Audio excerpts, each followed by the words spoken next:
Oi, gente, tudo bem? Eu me chamo Gabriela e hoje vamos falar sobre Boxplot.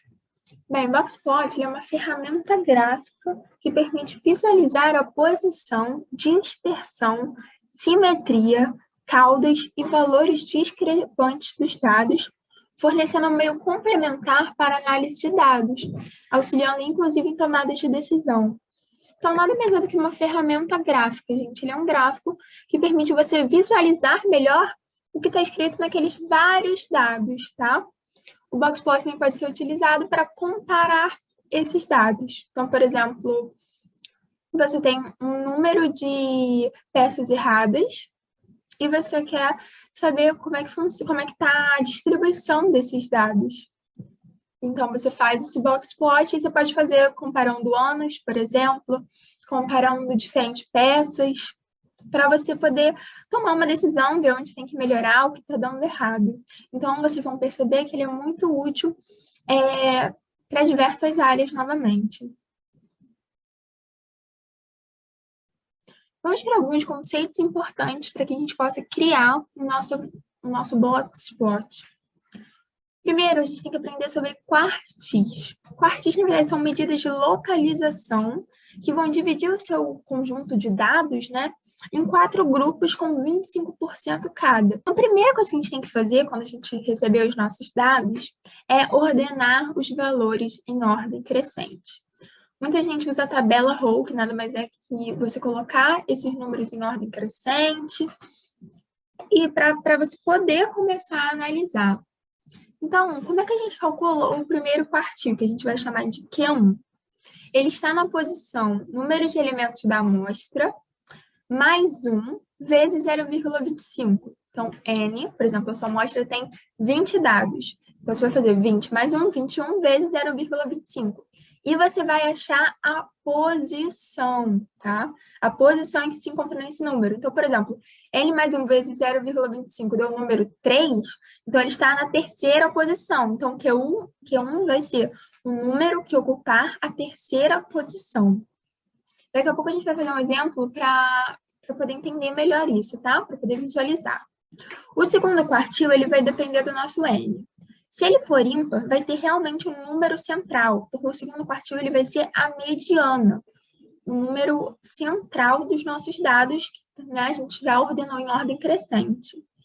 Agora, se o nosso N for par, a gente vai pegar o número do meio, N sobre 2, e vai pegar o próximo número, o número que estiver na sexta posição, por exemplo, se for 10. Né? A gente pega o que estiver na quinta, pega o que estiver na sexta posição, soma os 2 e divide por 2. Esse vai ser o nosso segundo quartil. E o nosso terceiro quartil, nosso Q3, vai ser N mais 1 vezes 0,75. Aqui vocês já puderam perceber, ó, 0,25, 0,5, 0,75, né? Então, a gente está realmente pegando esses dados e separando com 25% cada. Agora, uma regra muito importante, tá, gente? Quando vocês fizerem essa multiplicação, por exemplo, com 0,25, às vezes pode ocorrer de números com vírgula. Então, é muito importante a gente saber qual vai ser a regra que vamos utilizar para arredondar esse número. Então, se o primeiro número após a vírgula for maior ou igual a 5, arredondaremos para cima. Então, por exemplo, 2,5, 2,52, a gente vai considerar 3, tá? Então, por exemplo, deu 7,84. A gente vai considerar 8, tá? E se der qualquer número menor que 5, né, o primeiro número após a vírgula menor que 5, nós vamos arredondar para baixo. Então, por exemplo, 2,42 ficaria 2, tá, gente? Então, vamos ver alguns exemplos, tá? Primeiramente, a gente vai ter aqui esses dados, tá? 6, 47, 49, 15. A gente já percebeu o quê? Que eles não estão ordenados. Então, nosso primeiro passo tem que ser ordenar esses nossos valores, tá?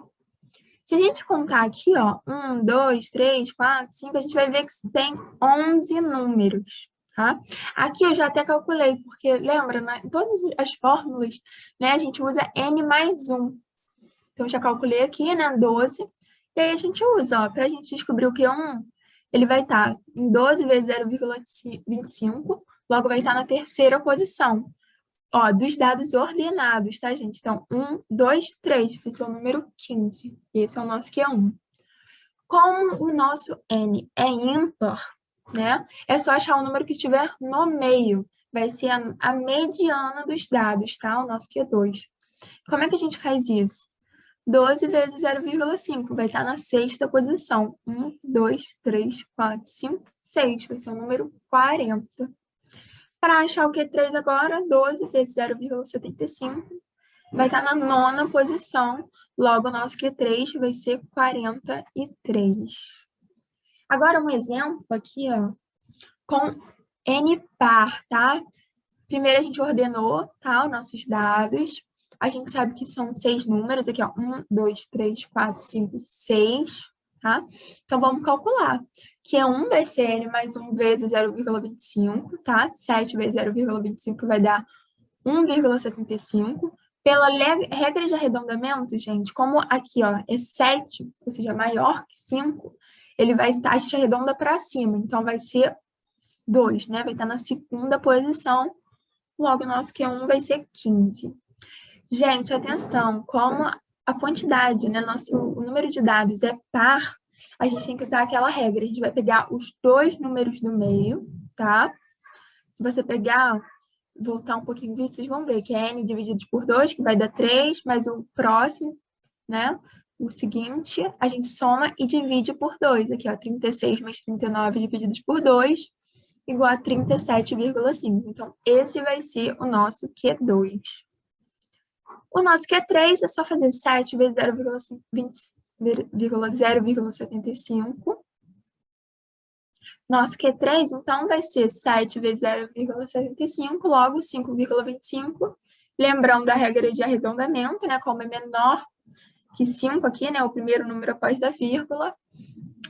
Então, a gente sabe que vamos arredondar para baixo, então vai ser 5, tá? Vai estar no quinto, vai ser o quinto número. Então, o nosso Q3 vai ser 40.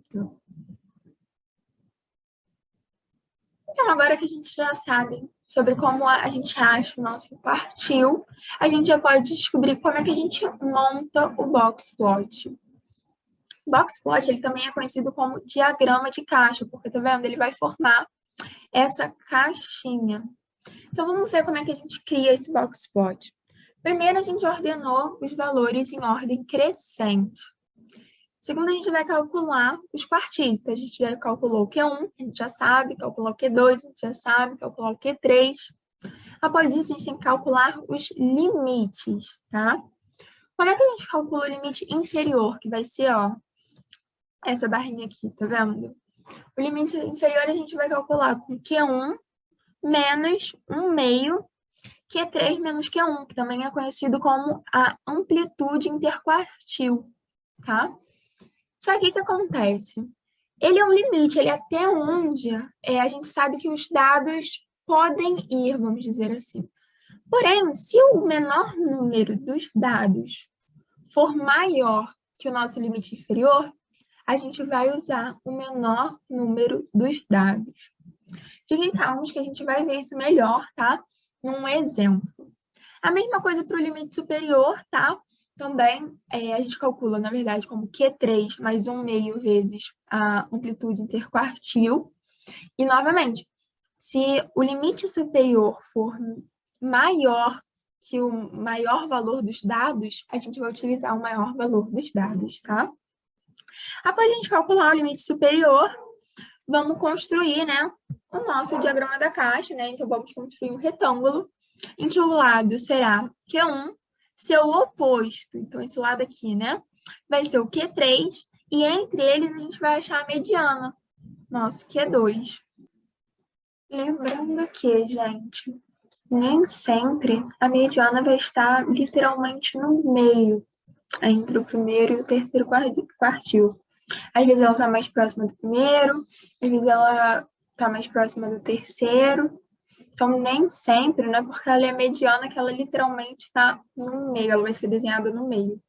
Por isso que é tão importante ter esse senso de proporcionalidade.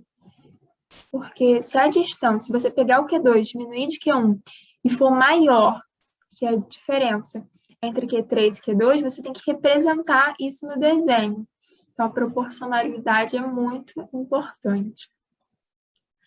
Para fora da caixa, nós vamos traçar linhas até o limite inferior e até o limite superior. A mesma coisa aqui para o diagrama na vertical, tá, gente? Aqui a gente traça até o limite superior, aqui até o limite inferior. Se existir alguns valores que ultrapassem os limites, nós vamos chamá-los de outliers, ou valores atípicos, e vamos representar, tá vendo? Com esses pontinhos. Outliers nada mais é do que um valor discrepante. Então, por exemplo, num dia de chuva, né, você tem lá que geralmente, né, compra 2 peças, 3 peças, 6 peças, e aí do nada temos um valor que é 200. Esse valor é um valor atípico. Se a gente utilizar ele dentro para fazer as contas, né, na média, enfim, ele pode puxar a nossa caixa, tá? Ele vai interferir no nosso valor, então a gente coloca ele separado, tá? Ele é um valor discrepante, um valor atípico. Então, vamos aqui agora para um exemplo, tá? A taxa de pulsação das mulheres, né? Estudando frequência cardíaca. Todos esses dados aqui. E a gente já percebe o quê? Que eles não estão em ordem crescente. Então, esse tem que ser o nosso primeiro passo. Colocamos tudo em ordem crescente, vamos descobrir os quartis. Se você contar aqui, vocês vão ver que tem 40 números. Atenção que, então, o nosso N é par, tá? E vamos começar a calcular. 41, né, N mais 1, 41 vezes 0,25 dá 10,25, né? Lembrando que aqui, ó, o primeiro número após a vírgula é 2, então ele vai estar na 10ª posição dos dados ordenados. Vocês contando aqui, você vai ver que vai dar 68. Nosso Q2, a gente vai descobrir, porque lembra, é par, através do 20, que estiver na 20ª posição, mais o que estiver na 21ª posição. E a gente vai pegar esse valor e vai dividir por 2. Se vocês contarem aqui, ó, 1, 2, 3, 4, 5, 6, 7, 8, 9, 10, 11, 12, 13, 14, 15, 16, 17, 18, 19, 20, vai ser o 76. Então, a gente vai pegar o 76 mais o próximo, tá, o que vem na sequência, que também, nesse caso, é 76, e dividido por 2. Então, o nosso Q2 vai ser 76. Para calcularmos o Q3, né, vai ser 41, mais 1 vezes 0,75, que vai dar 30,75. Então, ele vai estar na 31ª posição dos dados, né, que se vocês contarem aqui, vai dar 80. Nosso Q3 vai ser 80. Após a gente calcular esse quartil, a gente tem que calcular os limites, lembra? Então, a gente vai calcular aqui, ó, limite superior, Q3, 80, mais 1/2, vezes a amplitude interquartil, né? Que é Q3 menos Q1, tá? 80 menos 68. Então, vai dar 98. Vamos agora analisar o nosso dado, né? A gente percebe que realmente ainda tem números maiores, né? Que é o nosso limite superior, tá? Então, nosso limite superior vai ser 98 mesmo. Agora, preste atenção aqui no limite inferior, tá? A gente pega o Q1, 68, menos 1/2 vezes a amplitude interquartil, e a gente descobre que dá 50. Só que se vocês olharem lá os dados, faz algum sentido a gente colocar 50? Não, porque não tem nenhum número que vá até 50. Então, a gente vai utilizar o menor número do conjunto, que é 60. Então, o nosso limite inferior, nesse caso, vai ser 60, entendeu? A gente sempre tem que fazer essa análise. Para que a gente vai colocar que o limite inferior é até 50 se os nossos dados só vão até 60, né? Não faz sentido. Então, nesse caso, foi um bom exemplo para mostrar essa questão que a gente vai utilizar, né, o menor valor do conjunto nesse caso. Só que, gente, se vocês repararem aqui, tem 2 números que são maiores que o nosso limite superior. Eles são o quê? São os nossos outliers, gente. A gente representa ele pelos pontinhos, você pode ver aqui, ó. Tá? E eles são valores discrepantes, tá? Dos nossos dados. Prestem atenção novamente na questão da proporção, quanto ela é importante. A nossa mediana, ela está muito mais próxima de Q3 do que de Q1, tá? Assim como o nosso limite inferior é menor, né? Essa cauda aqui é menor que o nosso limite superior. Olha, o nosso limite superior vai de 80 até 98, né? O nosso limite inferior vai de 60 a 68, tá? E aqui você pode até reparar a distância, ó. O 104 muito mais perto de 98, claro, e o 124 bem mais distante. É muito importante a gente prestar atenção quando a gente for montar essa questão da proporcionalidade. Agora, por que o Boxplot ele é tão interessante? Porque ele permite essa análise de dados, uma análise bem visual. Então, a primeira coisa que a gente pode analisar é a posição. A posição em relação aos dados. Tá? Então, por exemplo, você quer saber se vender 5 camisas na sua loja é um valor razoável. Então, você pega lá o Blogspot do mês passado e você consegue ver exatamente, né, onde o 5 se encaixa. Se ele é um valor muito abaixo da média, né, da mediana, se ele é um outlier, do tipo, você não vai conseguir vender 5 camisas, está muito fora do padrão, tá? Do esperado. Outra coisa que a gente pode analisar é a dispersão dos dados. A dispersão dos dados pode ser representada pela diferença entre o Q3 e o Q1, né? O tamanho do nosso quadrado, também chamado como amplitude interquartil. Ele é uma estatística mais robusta para medir a variabilidade, uma vez que não sofre influência de outliers. Tá vendo, gente? Como eu falei, o outlier é um valor que não ocorre, não ocorre usualmente. Teve algum fator externo que acabou gerando esse outlier, tá? E o bom do boxplot, né, da dispersão, é que a gente consegue ver exatamente essa caixa, esses valores que realmente importam, né? E a gente consegue ver exatamente como eles estão distribuídos. Então, por exemplo, né? Se os valores, se a mediana está muito mais próxima de Q3, né? Significa que os números vão estar, a maior parte dos números vão estar agrupados ali naquela área da mediana, né? Próximo a Q3. Outra coisa muito importante, gente, é a simetria, tá? Um conjunto de dados pode ter uma distribuição simétrica, ou seja, a linha da mediana, né, vai estar exatamente no centro do retângulo. Ele vai estar literalmente no meio, entre Q1 e Q3. A gente pode até ver aqui, né, numa distribuição, né, normal, como seria simétrico, tá vendo? A maioria dos dados está o quê? Bem distribuída nesse centro aqui, tá? Então, por exemplo, se o 5 cai por aqui, a gente já sabe que é um valor que pode se esperar, porque geralmente esse valor está na média, né? Está ali onde a maior parte dos nossos valores também estão. A gente também pode ter a assimétrica positiva, que é quando a linha da mediana vai estar próxima do primeiro quartil.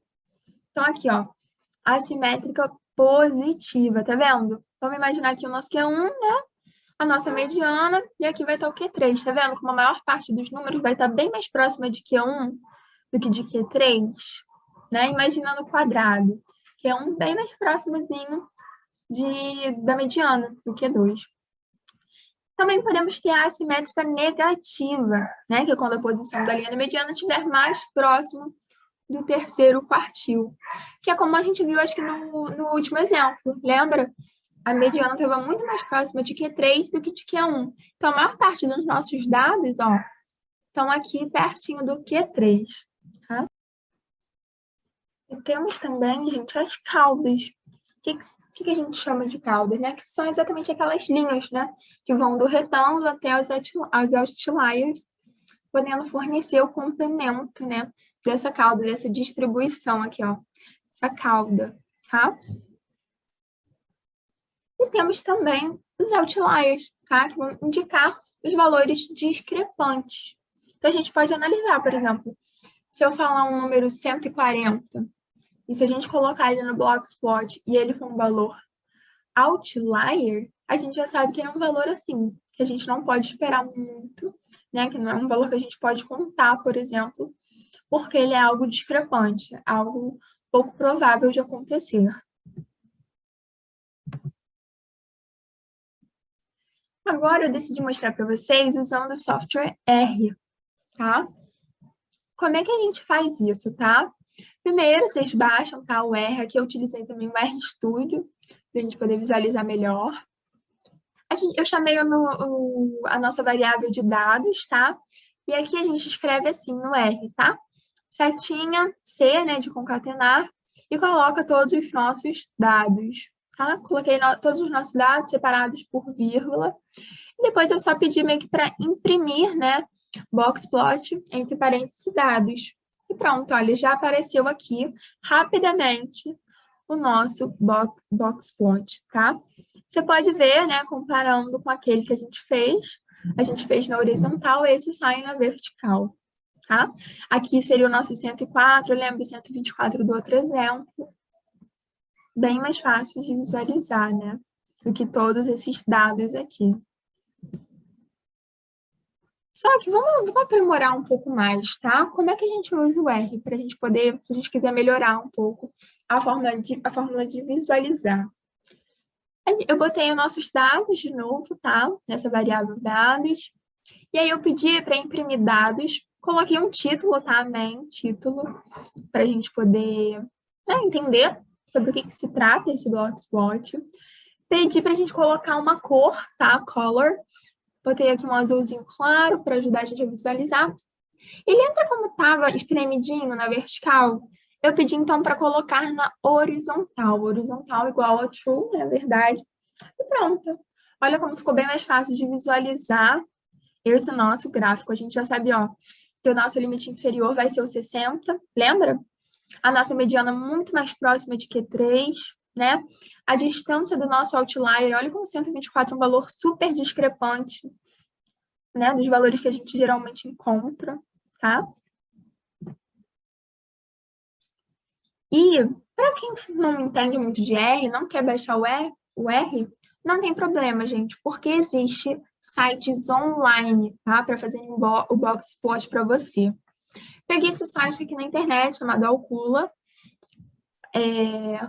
Você digitando Boxplot online ou no Google já aparece diversas opções, tá?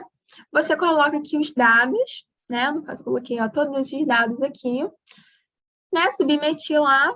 E olha, ele já mostra aqui tudo pra gente, tá? O tamanho da amostra, a mediana, qual vai ser o nosso mínimo, qual vai ser o nosso máximo, tá? Que são os limites, inferior, superior.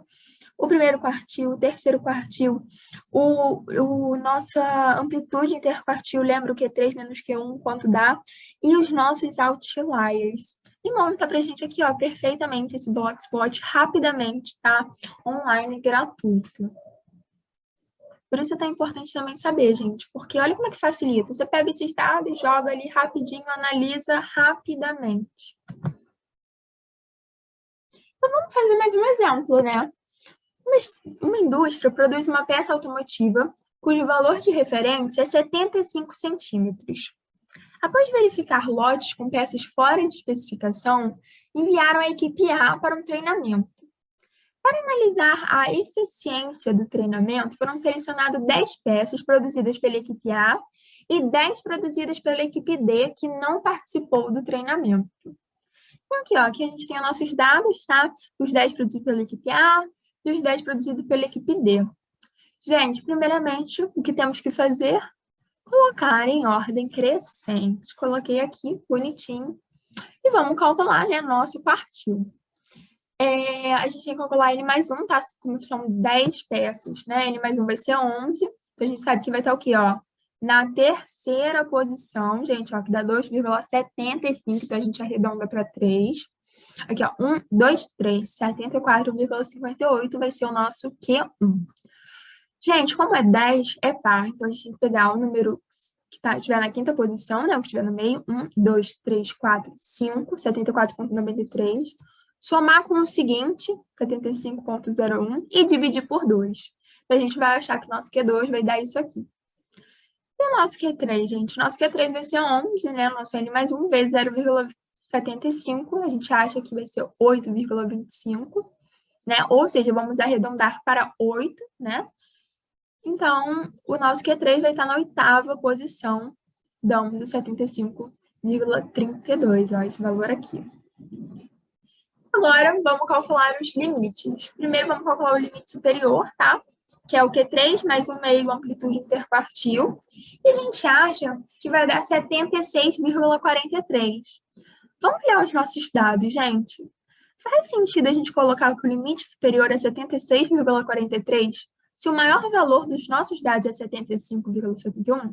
Não tem por que a gente fazer isso. Então, a gente vai usar que o nosso limite superior vai ser o maior valor mesmo, 75,71. E o limite inferior? Vamos pegar o Q1 menos 1/2 amplitude de interquartil, tá? E vamos achar que é 73,47. Analisando os dados, faz sentido manter o 73,47 como nosso limite? Não, porque o menor valor do conjunto é 74,05. Então, 74,05 vai ser o nosso limite inferior. Vamos calcular aqui agora para o D. Ordenamos o D também em ordem crescente. Calculamos o nosso Q1, descobrimos que vai ser o 74,2, tá? Vai estar na 3ª posição. O nosso Q2 vai ser, ó, 1, 2, 3, 4, 5, 75,61 mais o 75,98 divididos por 2, vai dar esse valor aqui. Vamos calcular o nosso Q3 e achamos que ele vai ser o 76,75, tá? E agora vamos calcular o nosso limite superior, que vai dar esse valor aqui, ó. A gente pegou o Q3, né, somou com 1/2 vezes a amplitude interquartil, e a gente achou esse valor aqui. Mas analisando com os dados, gente, não faz sentido. Porque o nosso maior valor é 76,84. Então, ele vai ser o nosso limite superior. Calculamos o limite inferior, achamos esse valor aqui, 70,375. Também não faz sentido, porque o menor valor é 72,58. Então, é ele que vamos usar, né? Como nosso limite inferior. Agora, vamos ir para o desenho, né? Para o nosso Boxplot em si. Gente, novamente, um site na internet, tá? Você jogando lá, aparece esse site aqui. Eu joguei esses dados lá e ele já montou para a gente aqui, ó. Os nossos, né? No caso, Boxplot. O grupo 1, ele está representando a equipe A, tá? Olha a diferença entre as peças do grupo 1 e as peças do grupo 1, perdão, as peças da equipe A com as peças da equipe B, tá? Gente, olha a diferença. Então, lembra daquilo que eu falei que a gente poderia analisar no Boxplot? Então, vamos lá, né? As peças da equipe A, a equipe que teve o treinamento, apresentam menor variabilidade. Gente, como é que a gente sabe disso? As peças da equipe A variaram geralmente entre 75, né? Aqui, ó, a nossa mediana foi até 75,5 até 74,5, né? Ali, esse foi mais ou menos, né, os valores que a gente encontrou das peças da equipe A, tá? Agora, olha as peças da equipe D, gente. A mediana tá aqui, 75,5, mais de 75,5, tá? Foi até mais de 76,5, tá? Olha a variabilidade, não tem uma constância aqui nas peças da equipe D, tá? E o valor médio, lembra que as peças tinham que ter 75 centímetros que eles falaram no problema? Então, a equipe A consegue, olha, manteve, né, com o treinamento. Ó, tá bem próximo, né, os valores aqui, ó, estão bem próximos do 75, do valor de referência. Agora, olha o D, gente. A mediana está longe, tá, do 75. Os valores, olha, estão extremamente distantes do valor de referência, tá? Então, o que a gente pode afirmar, gente? Que o treinamento, com certeza, trouxe resultados muito positivos. Olha até o comprimento das caudas, gente, os nossos limites. Olha a diferença entre o da equipe D e o da equipe A, né? Então, são esses tipos de análise que o Blogspot permite e olha a diferença, né? Vou até voltar um pouquinho. Se você for analisar esse dado com esse dado, esses números não dizem muita coisa, mas você montando o Blogspot, rapidamente você consegue tirar alguma conclusão, e aí, se você tiver que tomar uma decisão, no caso desse, você já sabe que vale a pena, sim, investir no treinamento, tá? Então, a gente sabe que o treinamento foi, sim, eficiente, comparando, né, o grupo que teve o treinamento com o grupo que não teve treinamento. Então, é isso, gente. Espero que tenham gostado, tenham entendido. Tchau, tchau!